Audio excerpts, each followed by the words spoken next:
Friends, YS జగన్కి ప్రమాదం, తీవ్ర టెన్షన్లో సీనియర్ నాయకులు. ఈ విషయాన్ని తెలుసుకునే ముందు వీడియో మీరు కంప్లీట్గా చూడండి. అప్పుడే మీకు కంప్లీట్ ఇన్ఫర్మేషన్ ఏంటో అర్థమవుతుంది. అదేవిధంగా చాలామంది వీడియో చూస్తున్నారు కానీ సబ్స్క్రైబ్ చేసుకోవడం మాత్రం మర్చిపోతున్నారు. దయచేసి సబ్స్క్రైబ్ చేసుకోండి. సబ్స్క్రైబ్ చేసుకోవడం వల్ల నేను చేసే ప్రతి ఒక్క అప్డేట్ మీరు ముందుగానే పొందగలుగుతారు. అదేవిధంగా చాలామంది లైక్ చేయడం మర్చిపోతున్నారు. దయచేసి లైక్ చేయండి. లైక్ చేయడం వల్ల ఈ ఇన్ఫర్మేషన్ అనేది మనం చాలామందికి రీచ్ చేసిన వాళ్ళు అవుతాం. ఇంకా లేట్ చేయకండి, వీడియోకి వెళ్ళిపోతాం. ఫ్రెండ్స్, వైసీపీలో సీనియర్ నేతలు అందరూ సైలెంట్ అయిపోయారు. ఎన్నికలలో ఆంధ్రప్రదేశ్ ప్రజలు వైసీపీకి దిమ్మ తిరిగి షాక్ ఇచ్చారు.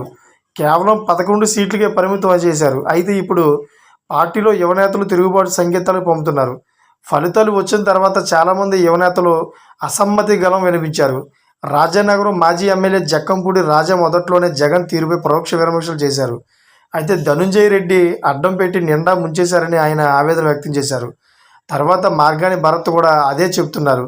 జగన్ రెడ్డికి ఏమీ తెలియదని, అందుకే లిక్కర్ బ్రాండ్లు ఇతర విషయాల్లో తప్పులు జరిగాయని ఆయన చెప్పారు. ఇప్పటికీ చెబుతున్నారు. ఇక ధర్మవరం మాజీ ఎమ్మెల్యే కేతిరెడ్డి వెంకటరామరెడ్డి కూడా ఎన్నికల ఫలితాలు వచ్చినప్పటి నుంచి ఏదోలా జగన్ను ఇరుకుని పెట్టేలా మాట్లాడుతున్నారు. పైగా కూటమి ప్రభుత్వానికి అనుకూలంగా మాట్లాడుతూ జగన్ చర్యలను తప్పుపడుతున్నారు. అప్పుడే కూటమి ప్రభుత్వంపై విమర్శలు చేయకూడదని, ప్రభుత్వానికి ఏడాది డిసెంబర్ వరకు టైం ఇవ్వాలని కేతిరెడ్డి చెబుతున్నారు.